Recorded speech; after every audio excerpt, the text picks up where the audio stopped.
Почитувани, владата на СДС последните години се труди да не убеди дека економијата расте, а граѓаните живеат поубаво.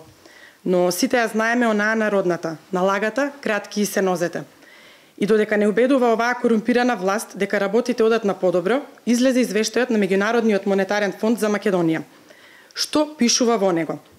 Уште еден неуспех, уште еден нотиран лош извештај. ММФ има извештај во кој како главни проблеми се корупцијата, ниските капитални инвестиции и непродуктивните трошоци. ММФ ја ревидира проекцијата за раст на економијата која е пониска од таа на владата.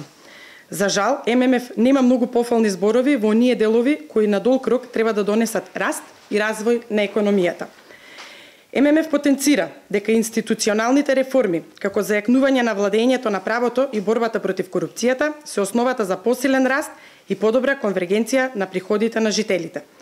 Благодарение на власта, корупцијата во државата цвета, а владењето на правото е поим кој секој ден ни станува се подалечен.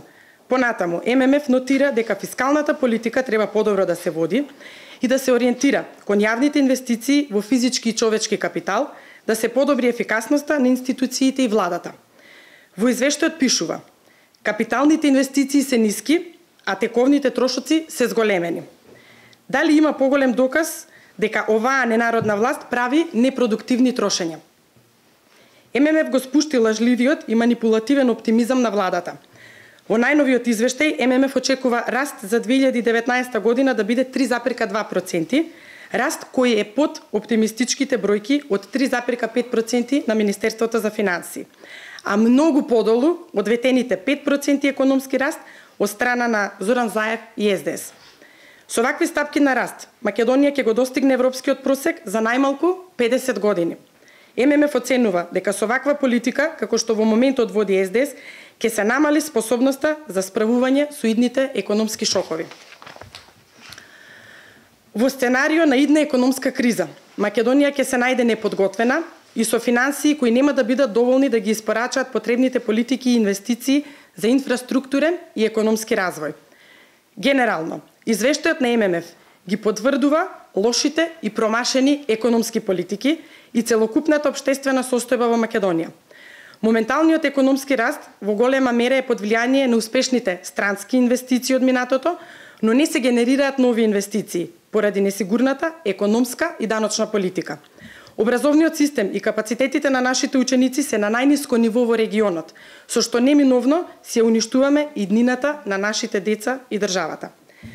Продуктивноста воопшто не расте, а во исто време ММФ во извештајот нотира дека зголемувањата на минималната плата ќе предизвикаат штета кај капацитетите за вработување и ефективно нема да ја намалат сиромаштијата. Капиталните инвестиции се ниски, иако потребата за инвестирање во инфраструктурата е особено висока. Од целокупната анализа на извештајот на ММФ можеме да заклучиме дека економијата тоне таму каде што криминалот и корупцијата цветаат. Поради ова, профитите на македонските компании во 2019 година се намалени. Стотина IT компании и други компании експерти ги преселија нивните бизниси надвор од Македонија. Власта не може да подготви ниту еден инфраструктурен проект, а нема ниту еден судски случај за висока корупција од челниците на моменталната власт. Потребна е голема промена. Не само промена на власта, потребна е промена на начинот како се бориме против корупцијата. Потребна е јасна, храбра и објективна борба против корупцијата во сите нејзини форми и сегменти во државата. Ви благодарам. Има прашања?